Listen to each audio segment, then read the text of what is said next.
Welcome back to another episode of Rational Discourse Weekly. It's episode 25, filmed on Monday, June 24th, 2013. I'm William Garrison. And I'm Michael Aune. And we talk a little bit about evolution. Yeah, and its relationship to atheism, whether or not it actually has one, and whether or not you should waste your time fighting against it. To find out, you should stay tuned. Yes, indeed. Also, there will be Twizzlers, but not for you, which is sad. Anyway, yeah, watch this.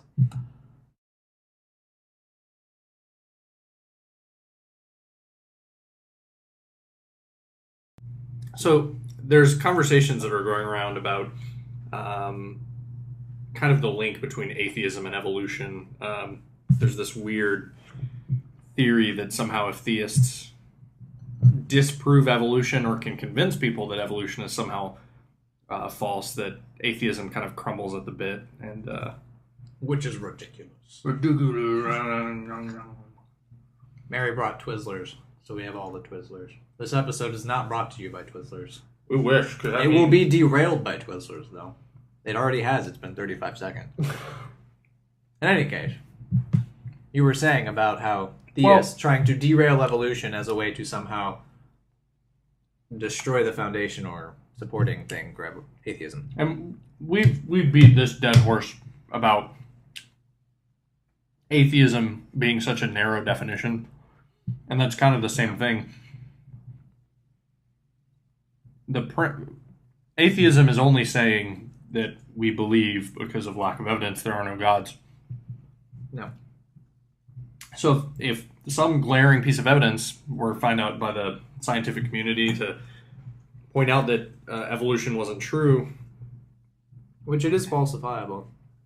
We should point that out. There are many, many ways in which you could falsify evolution, which is sometimes thrown out as a way to say that evolution is right. It's not really a theory because you can't falsify it. Yeah, we've had the conversation before about like the ability to disprove a god being different than not believing in a god, because it's basically impossible to prove that there isn't a supernatural being that lives outside of our universe and time and so forth. Like there's no test for that.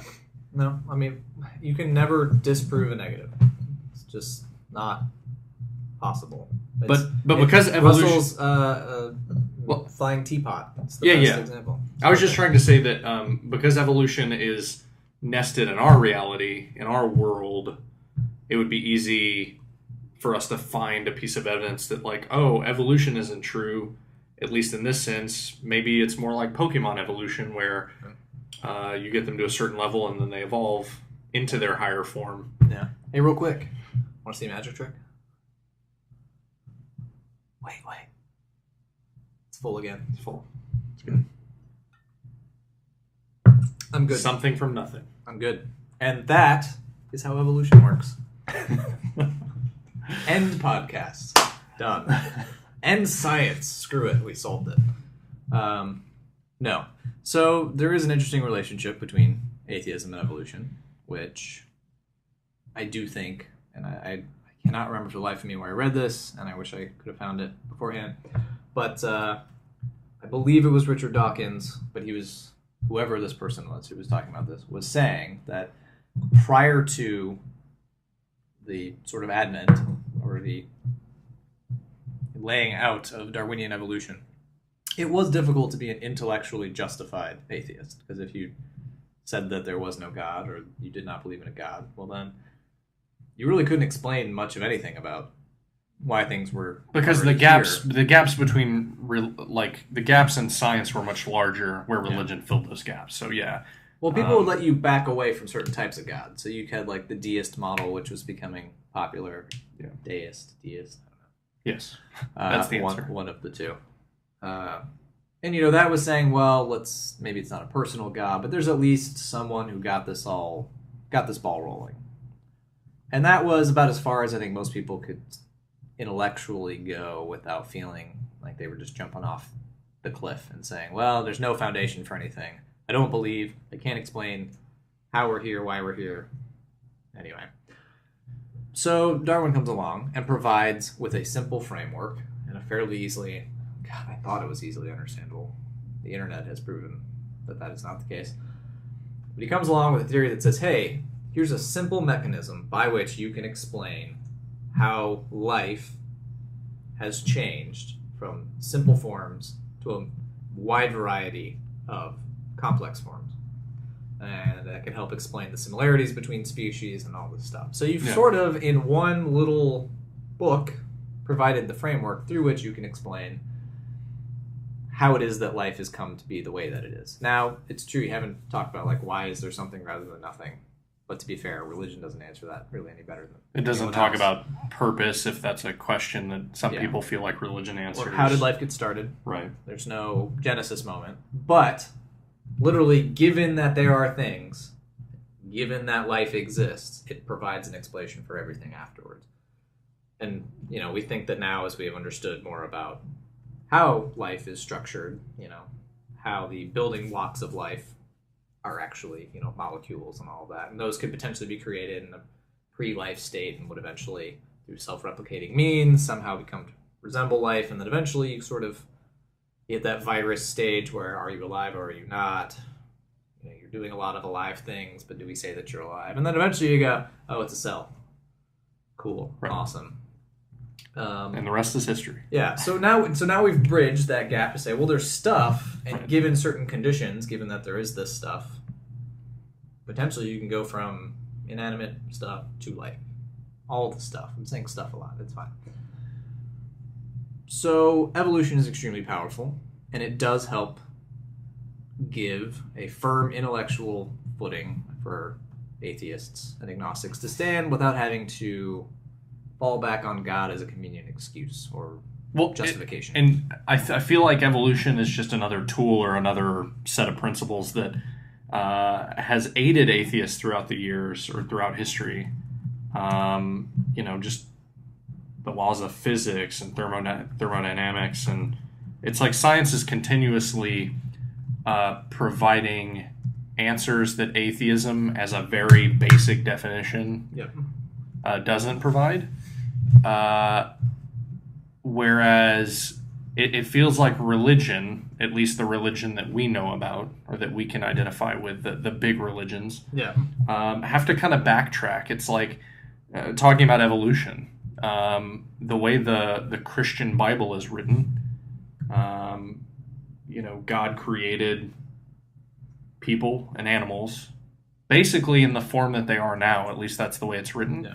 And evolution directly disproves that, at least with the knowledge we have. What Christians have to do to sort of say, all right, we believe in evolution, is to say that the Bible doesn't mention those things for list this number of reasons. That's the problem with that.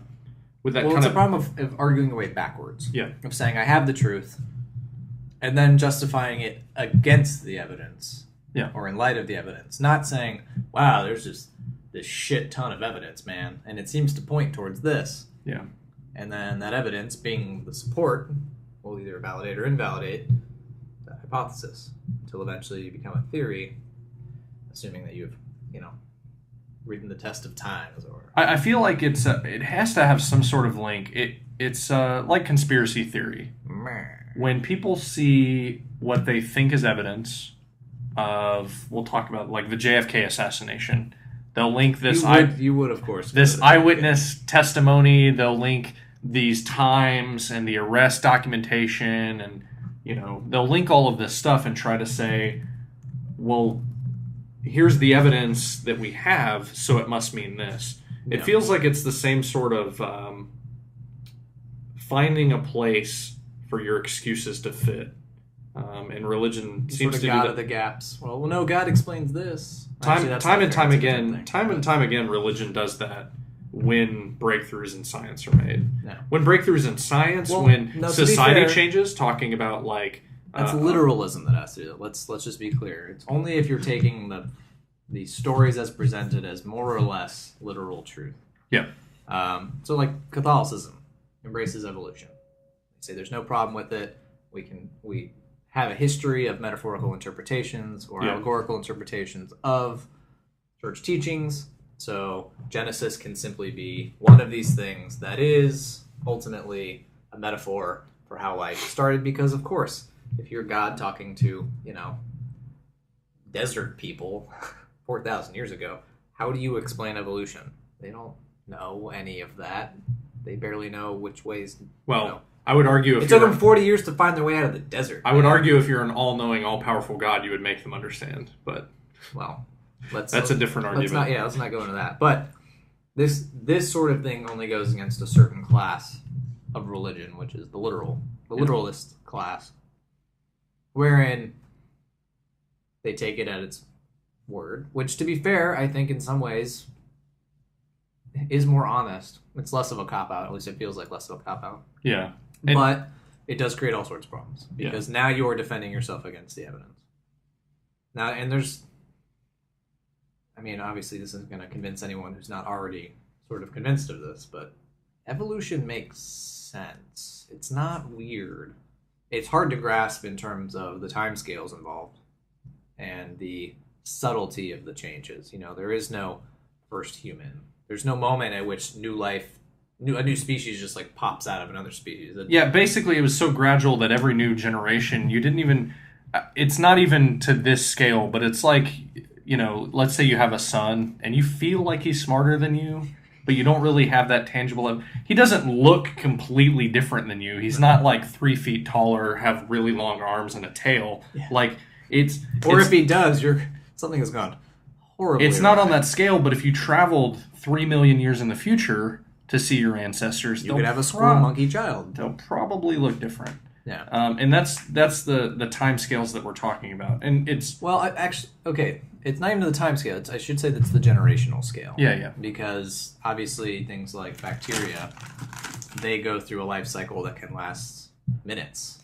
And so, of course... It's easier to see those transitions. Yeah. And we do. Even most people who are deniers of macroevolution will accept microevolution because it happens all the time. There's a reason you get a new flu shot every year. Yeah. Because it has changed. So, we know that that's the case. Richard Dawkins explained it in a very clean way in The Greatest Show on Earth, which if you just want a very clean read, he's not being atheist, he's not advancing the atheist cause, he's not being militant, he's putting on his scientist hat. And he's just trying to say, hey, here is the theory of evolution, and here is the evidence that supports it, and here's the conceptual framework you need to understand it. That's the whole point of it. It's simply to say, this is why evolution is true.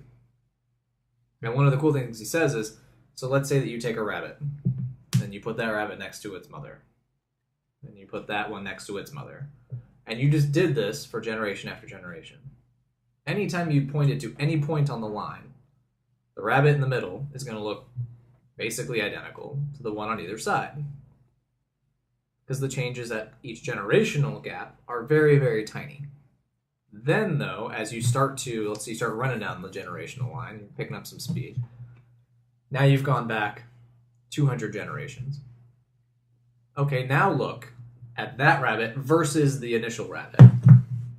Although you wouldn't necessarily pick out a difference between the 200th rabbit, the 200th generation, and its close relatives, you go far enough down, you're going to start to notice, well, this one does actually it's a little bit fatter, its ears are longer, and this seems to be a general trend. Until eventually you go and you realize, oh, let's say we backed it up all the way. Oh, it looks like a shrew. And the interesting thing, the thing that always made evolution so beautiful for me is that it's still like a natural process of life, and it's got like the dirty, gritty side just because it's a utility. But the thing that was always beautiful to me is like the changes, they typically the changes come for a reason, or they evolve because they're needed, or there's something that says it's like this is advantageous or will somehow help you pass on your genes more effectively. It's like some of the theories of why early man was standing versus some of the ape-like ancestors. It's like they were in smaller water areas where you're talking about the water ape. They had to wade. I don't know if that's a common or a...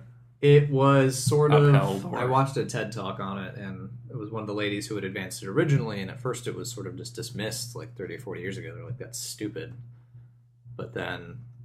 Okay, so let's backtrack a little bit. So the generally held idea was that we were of the ape lineage somewhere. Yeah. We started to diverge, and that way as we came down from the trees and the plains, we basically found it advantageous to stand upright to either look out over the grass or for whatever reasons. It also, in doing that, freed up our hands. So then we were able to become tool users. And then eventually we found that to be advantageous. And so the animals that could stand, taller and all that would become better adapted to that environment. And so we slowly went from basically hunched over tree dwellers to standing upright. Tool users. Human, tool users, Yeah. Well, there's another theory, which is a complete aside here, that was advanced. I think it was in the 60s, but I have to find it. There's a good TED Talk on it, though. The lady's quite feisty. And the idea is that theory doesn't explain enough, because it doesn't explain why it is that humans are hairless. We're the only apes that are hairless, to my knowledge. And why it is that, we can swim. We naturally have an instinct to swim.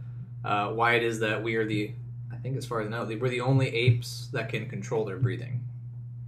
No other ape can choose not to breathe or to breathe in a set cycle. Well, if you look at all mammals that have gone to water... Sorry, that's just really cool. To think about, something you take for granted, be like, oh, that would suck. Yeah. Well, they say, that's one reason that apes know, you can never teach a gorilla to speak, is because they can't control their breathing. Okay. Part of speaking is controlling how you expel breath. Yeah. And if you can't do that, you can't speak. So the idea is, if you look at every mammal that has gone to water, porpoises, whales, seals, they lose their hair.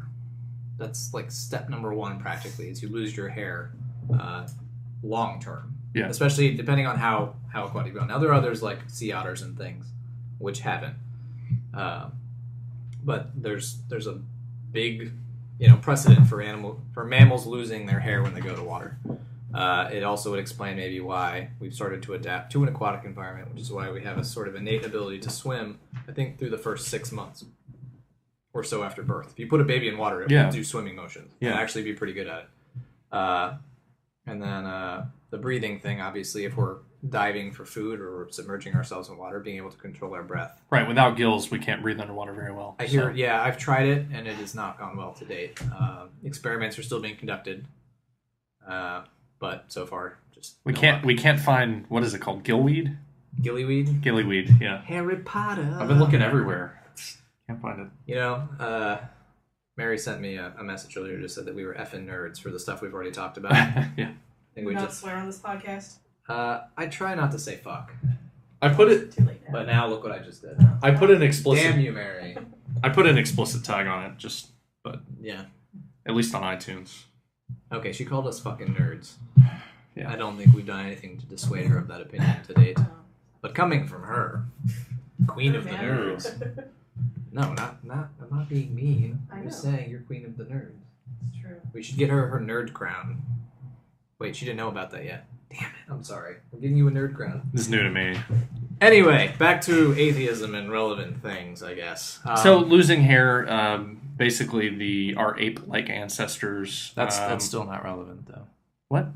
That was a complete tangent we went on that. It's cool. The whole point was just that that's the way to explain why we're different than other apes. It's one of a theory. I just brought it up because I think it's cool that it's kind of beautiful how something like evolution can you can explain pretty much everything. You can call out those interesting changes and be like learning about the thing about controlling your breathing and why that's relevant. And yeah, well, and now that is, again, it's sort of an aside, but I think the idea is that theists will often latch onto the power that we place, or the power of evolution, and the fact that we give it, I think, generally, because it does make sense.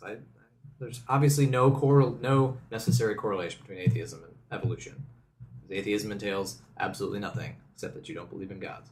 Well, and evolution could be true, and a god still could exist. Yeah, there is absolutely nothing that says that, unless, again, your particular religious beliefs would somehow come into conflict, assuming you're taking a literalist interpretation. Right. So pulling evolution, even if that was to just be completely disproven, God came down and said, by the way, just kidding, big joke, ha ha ha ha ha. Well, okay, cool.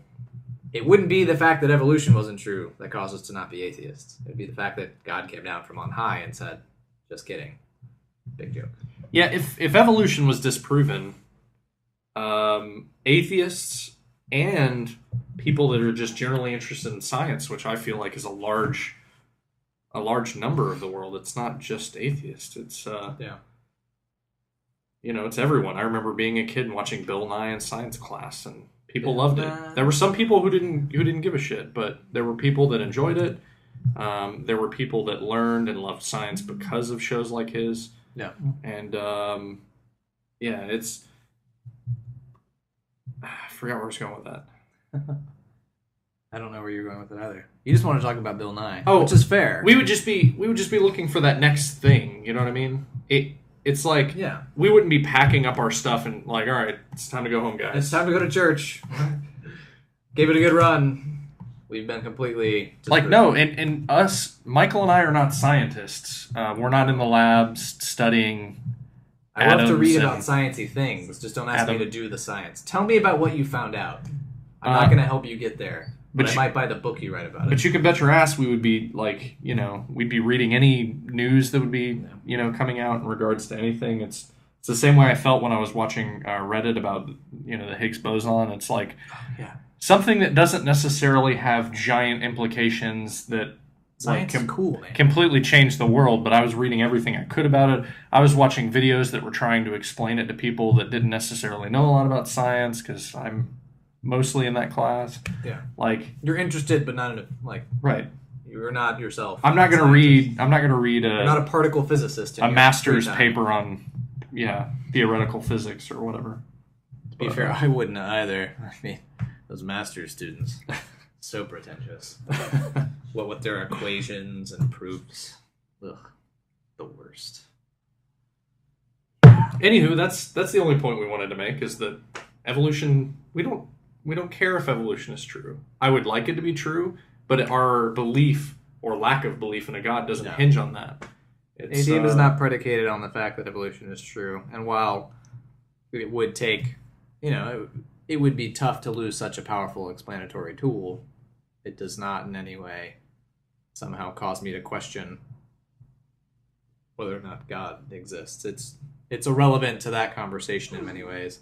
So, you can keep taking pot shots at it. That does seem to be a favorite thing.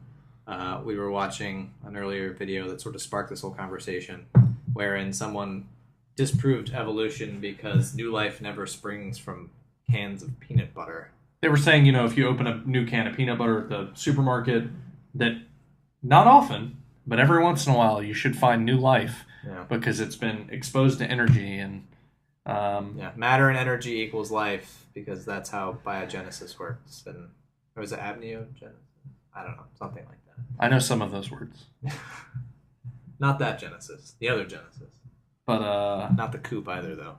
Wait, what? Like you said, people like to take pot shots at science. I mean, we had the same thing around global warming, and I think some people feel like if they somehow disprove or discredit the scientific community. I think that's really what it is. You're trying to poke holes in the guys who keep poking holes in yours.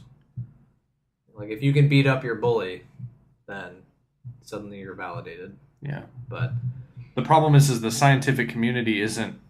There's not one person running it. It's also filled with religious people.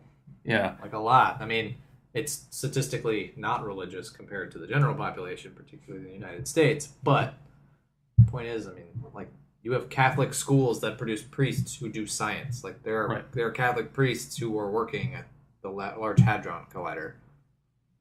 Yeah. The two are not mutually exclusive. All societies, backgrounds, and stuff have a vested interest in science in some way or another. Yeah. And so that's... It kind of has the same benefits that atheism has, that it's so open-ended that it's got a lot of hands in the pot. So that's all we're saying is, maybe these people shouldn't be focusing their intention on trying to discredit the scientific community as a whole, and maybe they should just... Yeah. Also, you're probably not going to defeat evolution with anything you put on YouTube. I think that's a safe bet. So anyway, it's just an interesting thing that seems to crop up a lot as far as where people put their efforts to combat atheism. And I think we're just saying that's not going to be a very fruitful avenue for you. So, nope. Yep. So that's it. Let's see. When will this have aired? This will have aired next Monday, so I should have had a post out. We missed a podcast, as you probably noticed. I was on vacation. As our rabid fans definitely would. Yeah, he was gone doing things. He was secretive things. He wouldn't tell me. It was weird. Kind of obnoxious, actually. He might be Bond. I don't know. In any case, yeah. So there should have been a couple new articles by the time this comes out. And, yeah. So check those out, because we like when you do that. And that's probably it. We'll be back next week. Should be back on schedule going forward, at least for the time being. Yep. And, yeah. So let's see. That's podcast Monday. Articles Fridays to Sundays. Weekend. We'll say weekend. I like weekend. And, yeah. Do the following us on Twitter, YouTube, Google Plus, YouTube. subscribe to this on iTunes. We currently only do the audio on iTunes, but that's just a bandwidth/cost option. Yeah. Believe it or not, we do this for free. I know. And I know our production values. therefore, it's offsetting the cost of video bandwidth would be pretty tough. So until one of us, we're gonna do it though. We do need to get something that Android users could possibly do the podcast for, because I can't get my own podcast, which is somewhat irritating. Yeah, it's a feed burner thing. I'll work Yeah. on it. I just keep forgetting. We'll get it. Anyway, so next week, see you then. Thanks for watching this week. And if you have any questions, comments, concerns, hit up at all the contact information that's listed, and goodbye.